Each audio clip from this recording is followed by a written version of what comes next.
Okay, good afternoon, Alan. Hi Stan, how are you? I'm good. Thank you. Thank you for volunteering to be in this coaching session. And as agreed, I'd like to ask you for permission to record this to be shared online for educational purpose to bring more awareness to coaching. Sure. Yes, thank you. Thanks, Alan. So before we start, may I suggest we take a few deep breaths, center ourselves. When you're ready, let me know. Okay, please go ahead. Yeah. So Alan, what would you like to talk about that is meaningful to you today? Mm, yeah, recently I am making a transition out of my last role, and I'm now thinking of taking a couple of steps ahead to do uh, something very different from what I used to do in the past. Pretty much worked in the corporate environment, always been gainfully employed. But now I'm embarked switch where I will be self in some ways grappling with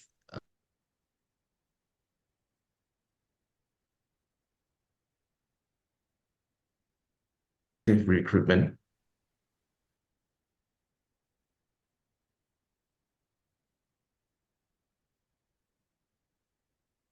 Yeah, I think, Alan, sorry, I think your audio cannot hear. One moment. Is that on my side? Okay, can already, can already. Thank you, thank you. Sorry. The last word I hear was recruitment. Yeah, so that is where I'm at. I'm thinking to either focus on executive recruitment. The commonality is that I will be independently working for myself. The other two areas of interest for me is to do consulting in the HR transformation space, which is a very new area for me.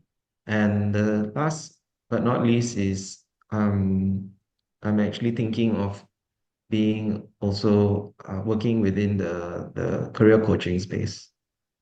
Okay. So that's my issue right now. I mean, it's more about just understanding what will be the most beneficial in terms of uh, career development as well as I guess the direct correlation is the on the finances as well. Mm. Okay.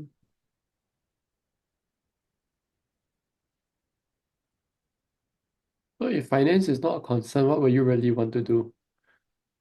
All three. All three. So yes, Hmm, okay. I will definitely focus on the executive recruitment because that's my last 18 years experience.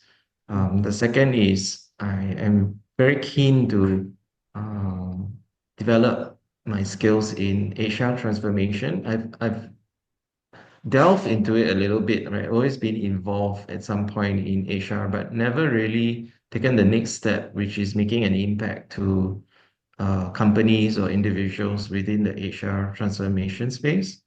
And last but not least, the career coaching aspect is something that I have gained a positive, um, I am pretty passionate about helping people, and I'm thinking this is a good way to create an impact for people as well. So to answer your question, Stan, I think, hmm. yeah, in a beautiful world, I guess I would focus on all three. Thank you. Thank you for sharing, Alan. So I hear a few things. May I have your permission to reflect back some things that I've heard? So one, you are making a transition out of your previous role. Two, you are thinking of a couple of steps ahead to take. And you mentioned three things: executive recruitment, HR transformation, and career coaching. And four, basically, you're talking about the what's most beneficial at this point in time in relation to finance as well. How does that resonate with you? Yes, that's pretty spot on. Okay, so for today, what we'd like to focus on that is of importance. I guess I need some clarity um, on either being quite siloed in doing one aspect of the three areas or all three. Um, if I can gain that clarity around um, these things, I think I can make a more, uh, I think I can make a better decision, and that will also impact my uh, confidence, right? That, okay, I'm just going to focus on this and that's it. I'm just going to go full steam ahead, just do that. But I haven't broke through that clarity yet. So I'm kind of stuck in this loop of not being very clear. Okay. Mm. Would you like to explore the pros and cons of first doing in silo or second doing all three? Yes. Okay, so what are the pros and cons if you were to do all three? Well, for lack of a better word, I think it will be kind of for selfish reasons. I can pursue these three aspects without even having to think of um, bringing home the bacon, so to speak. I'm the sole breadwinner of the family. And guess what? What holds me back right now is,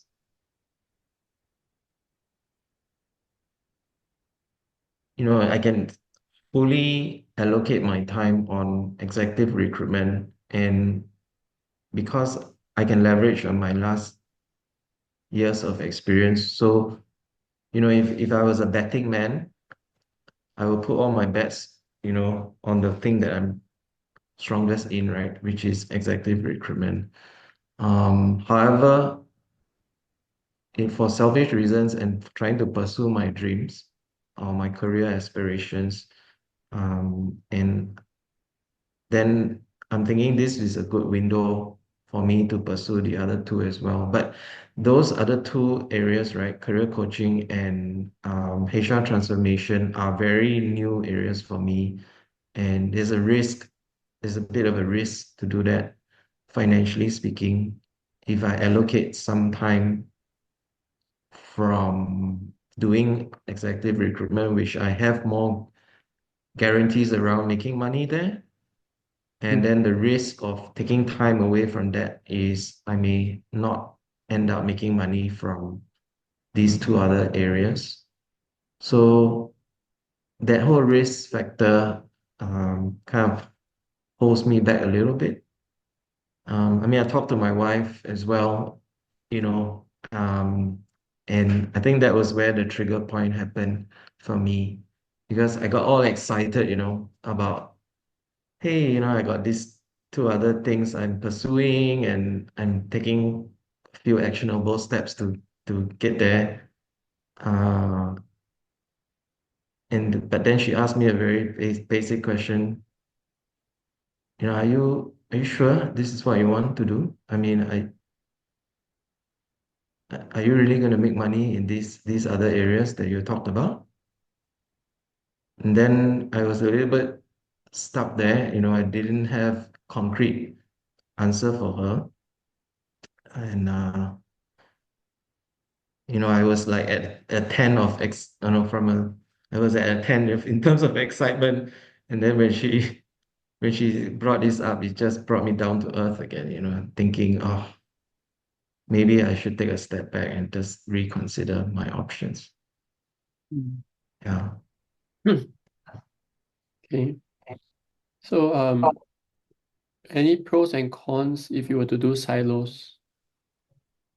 Mm, okay. I mean, if I do the advantages of doing it in a siloed method is I will hone my skills more into the HR transformation as well as career coaching. And putting aside finances, I think I will hone my skills and I will gain more skill sets in those areas and gain more exposure, more experience in those space. the cons of it is that, I may be doing all this, investing in the time as well as the money to get certified for coaching, or I may be spending a lot of time to try and win some projects in the HR space. But then the shortfall of it is that I might end up not getting much return on investment from those two. So that's, to me, in this moment, that's the shortfall of doing.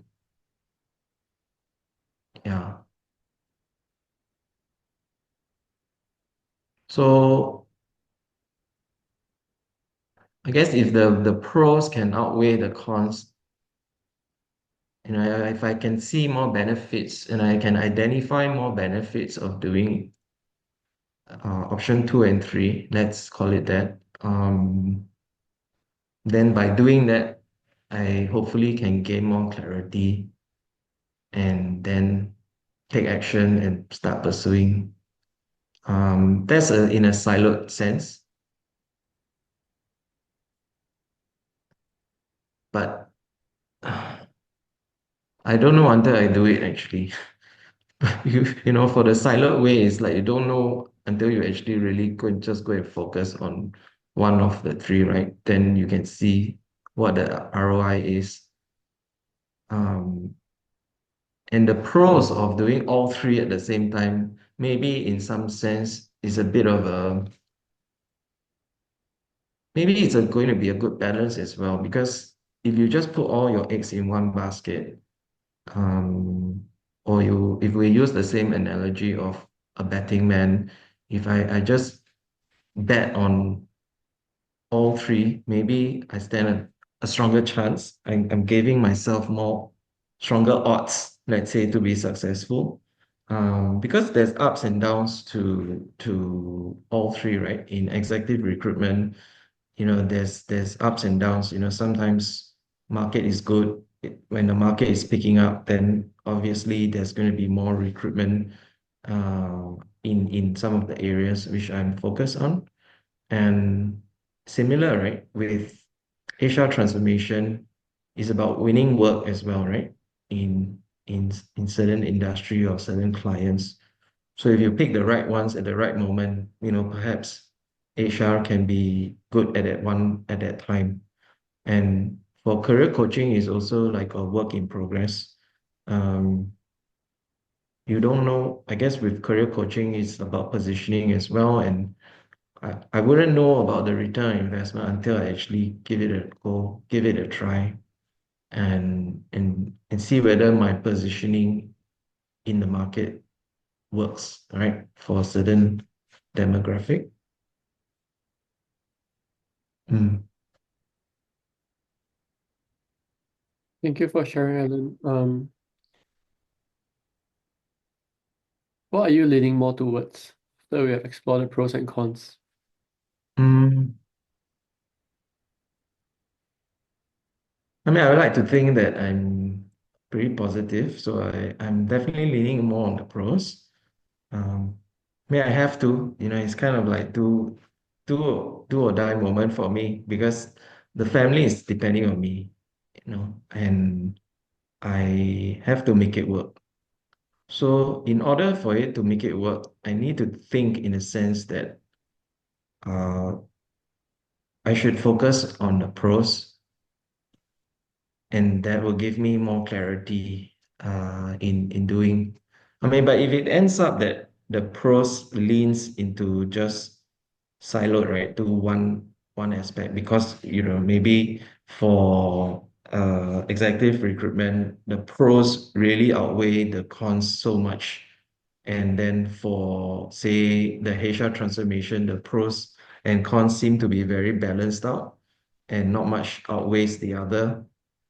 And the same goes with career coaching. So in that sense, if that's the way I will make my decision, then yeah, I would most certainly think the right path for me will be, I guess the answer I will get is once I can actually work out, all the pros and cons for each area. and then make a comparison there. But Okay. I think if I don't do that step, it will be very hard for me to um, ascertain what's the right path to take. So what's stopping you from exploring that? Mm,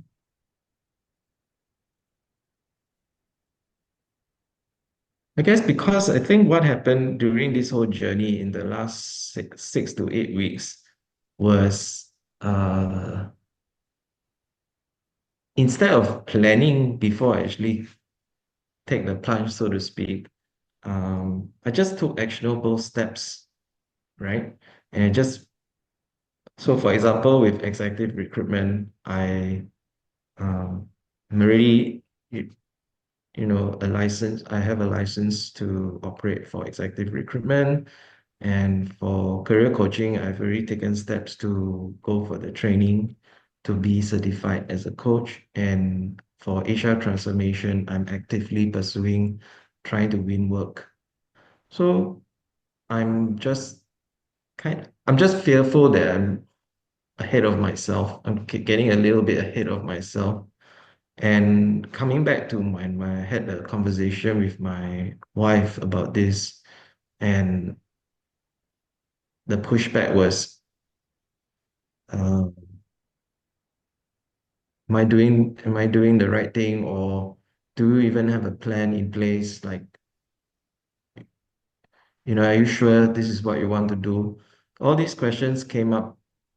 Then I realized, hey, do I even know myself I'm doing the right thing? Because I just take all the actions without even really having a strategy or a plan in place.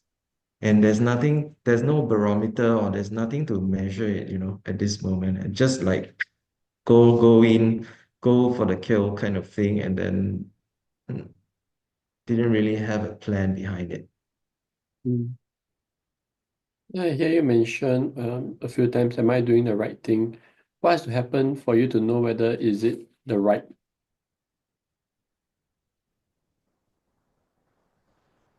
I guess the if I know I'm doing the right thing or I'm on the right path at least, the validation I probably need is the number one aspect, I suppose, is the return on investment.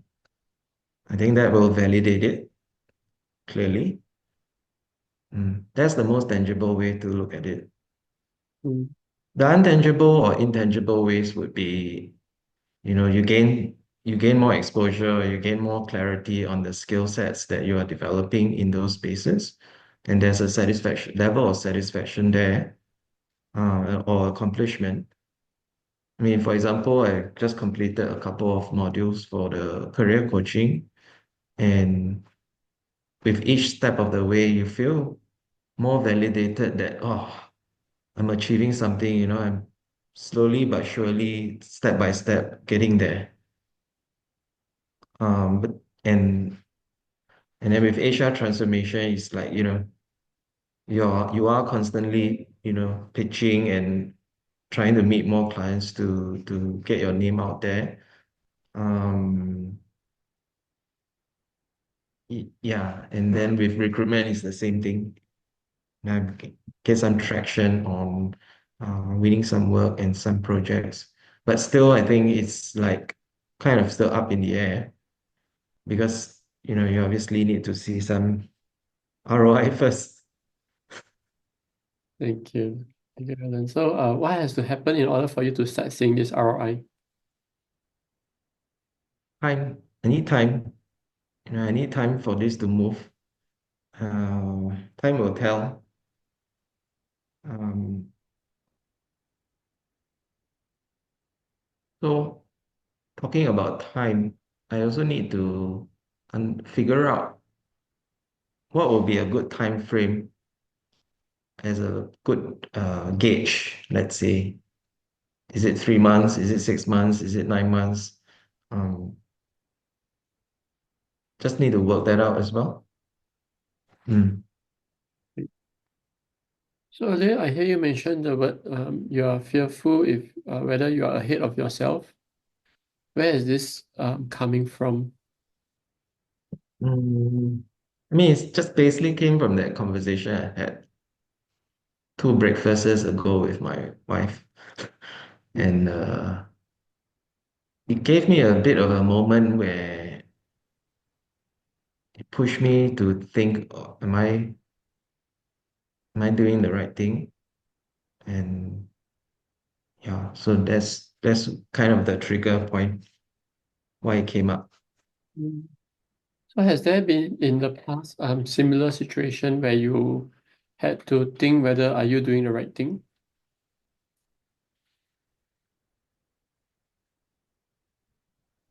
Yes, the last one was around maybe 4 years ago.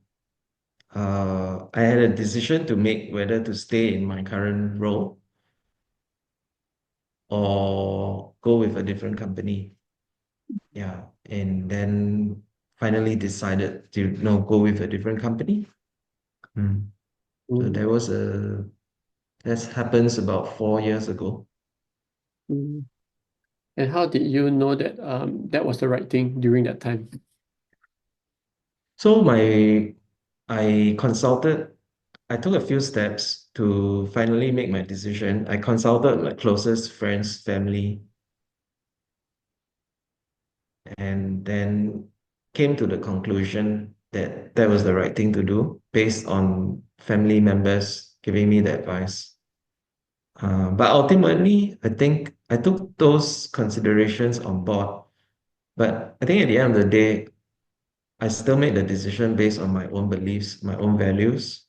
And at that moment, I felt that, you know, for for my family's sake, from a financial perspective, as well as career advancement perspective, um, and yeah, I think those were the top two or three things. And then when you getting this kind of career offer is they normally put a timeline to it as well, a deadline, right? So it's like, oh, you have to decide. And so just decided to go with it. Yeah, thank you for sharing. So I want to acknowledge you for being somebody who really considers your family, and you mentioned you're also the breadwinner for your family. So it speaks a lot about you. So I'm curious, between that incident to current where you started to take action, and you mentioned you used the word you took the plunge in to start moving ahead. Um, what caused you to not seek advice earlier before you took the plunge this time? Well, this time is a little bit different from the occasion because um, this time why I say plunge is uh, I was retrenched from my last role. So for a lack of a better word, it's more like a plunge in a way. Yeah, like in a sense,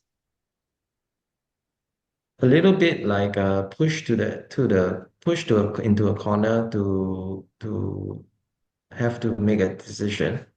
But it's more crucial in the sense that there is no guarantee.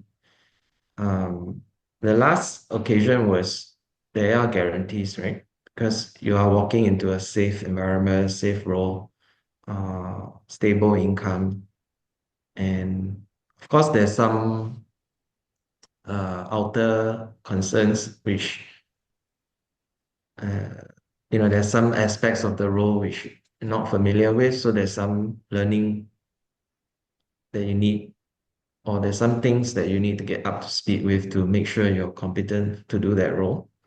In this instance, is taking a plunge in the sense of there's a lot of unknown and there's no guarantee of success. So maybe in this time round, what I learned from the last experience was I asked all the advice, from my family, but in the end, I still made my own mind up based on my own beliefs and values, and it was for the sake of my family as well. So based on the last experience, I'm thinking this time around, no need to ask for so much advice from family, and I just uh decide based on my own judgment. Thank you for sharing, Alan. So if you were to take a step out of your story and look in like a third party, so imagine yourself as a Mm. wise person, what will a wise person advise someone who's going through what you're going through now?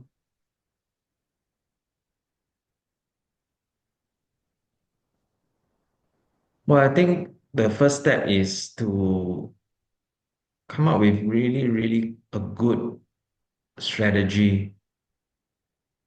And I think the best way to really come up with a good strategy is to talk to or consult people within the areas that we talked about. And based on those consultation, right, people who have done it successfully, um, to gain some insight, right? Is this the right moment to, or, just to have a gauge and a feel. And I think most certainly in those three aspects, I'm able to find a subject matter expert, someone I know in market that I can have a consultation with them. I think that will help the the flow, to strengthen my strategy, right? So I think that's the first step I will advise myself, um, or yeah, from a third party to advise to come up with a really strong strategy based on consultation from market. Second is, numbers don't lie. So I think it's important to come up with a business plan or some financial uh, numbers that makes most sense to me. Like, yeah, just to work out some of the numbers. I think that's something that's important to do. And I think the last one is to think about the resources or the support I may need in order to get to the goal. Uh, and the way I'm looking at it from a timeline perspective is give this at least 12 months. So strategy, budget, and the timeline. And then maybe the last one is once I can nail down these first three things, what I would tell myself as a third party is what are some actionable steps I can take, real concrete actionable steps I can take in the first 90 days. Yeah. So maybe I will term this as a 90-day strategy and plan. Mm. That will be more or less what I would tell myself as an expert third party. By when will you do it?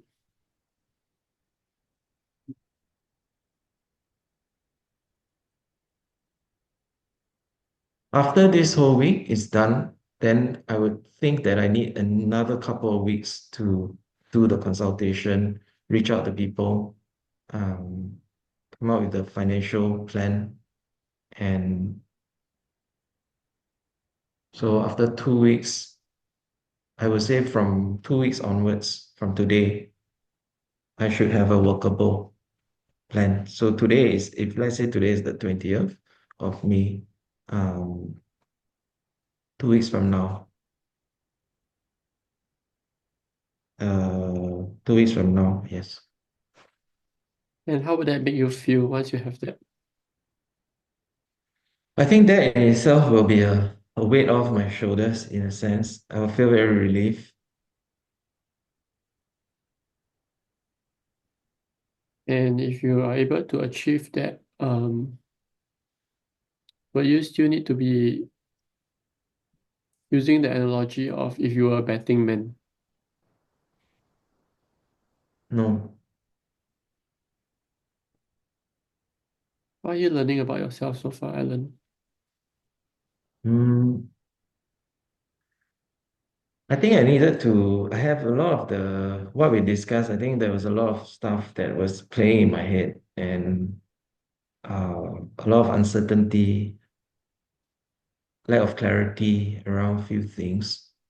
And I think through this whole discussion, coaching session, it helps me to adjust and recalibrate my thoughts into actionable steps, step by step almost. I think I needed to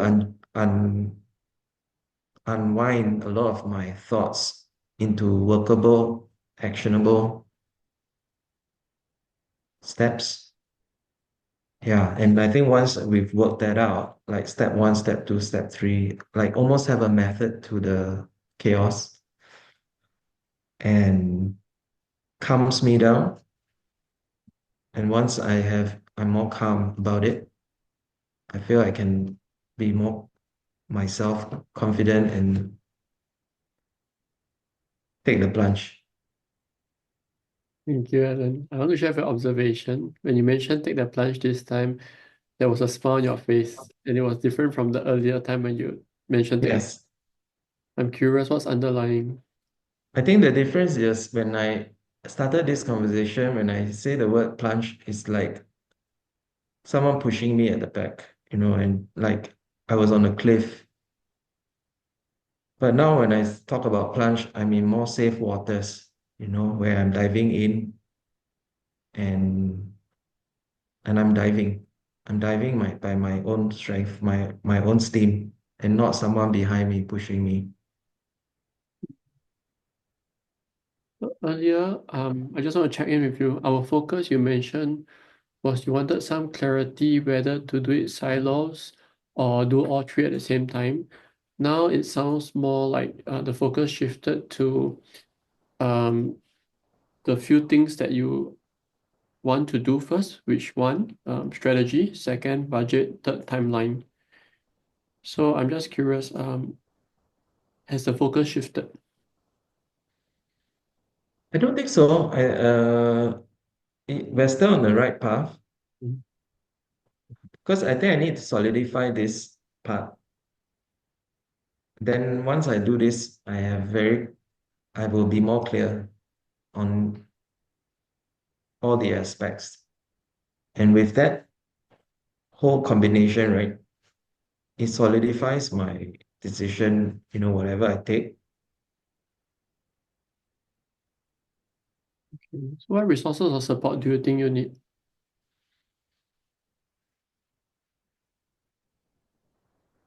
I think I have a handle on it at the moment. Yeah, so whatever that I talk about, mm, yeah, right now I think most of the resources that I need or people I need to reach out to, I have a pretty good Rolodex of people I can call upon. Uh, so yeah, I think at the moment I'm pretty good with my resources. Is there anything that can potentially hinder you? Potentially can hinder me. Myself, my self-doubt, procrastination, shelve it, put it on the side. Uh, Bad habits, things like that can set in. Um,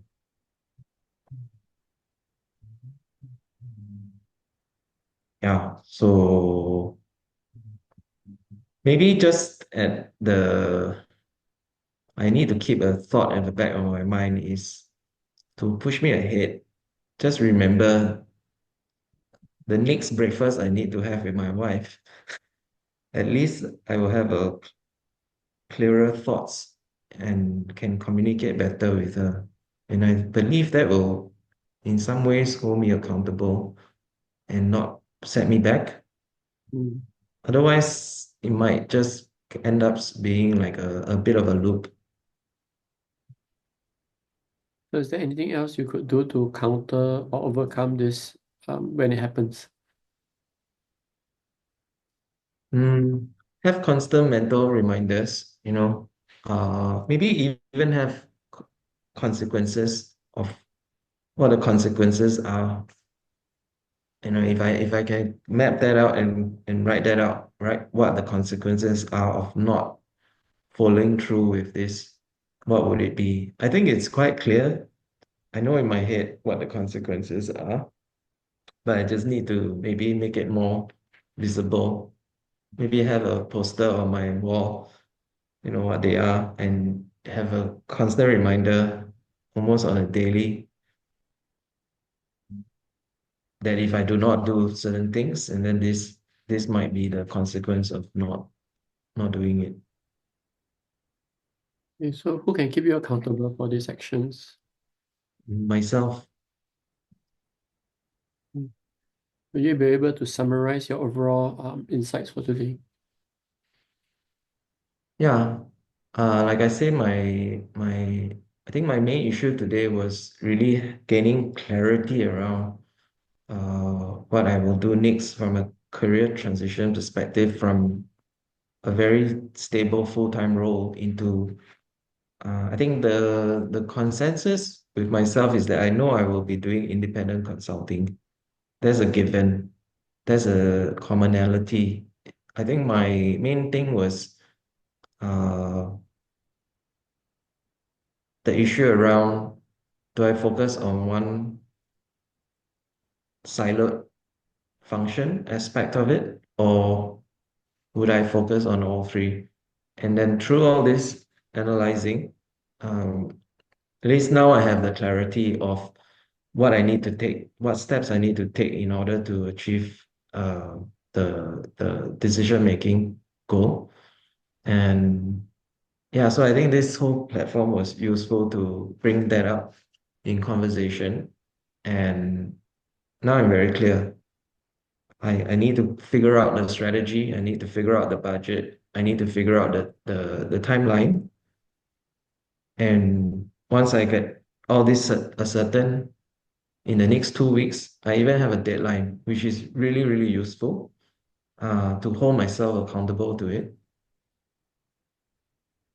Yeah, so in summary, I think this has been definitely very helpful for me to even to bring it up, and and now I think I can safely take the plunge. Is there anything else you'd like to say about this topic before we close the session? No, I'm good. Thank you so much, Alan. We have your permission to conclude. Yes. Yes, thank you. Thanks.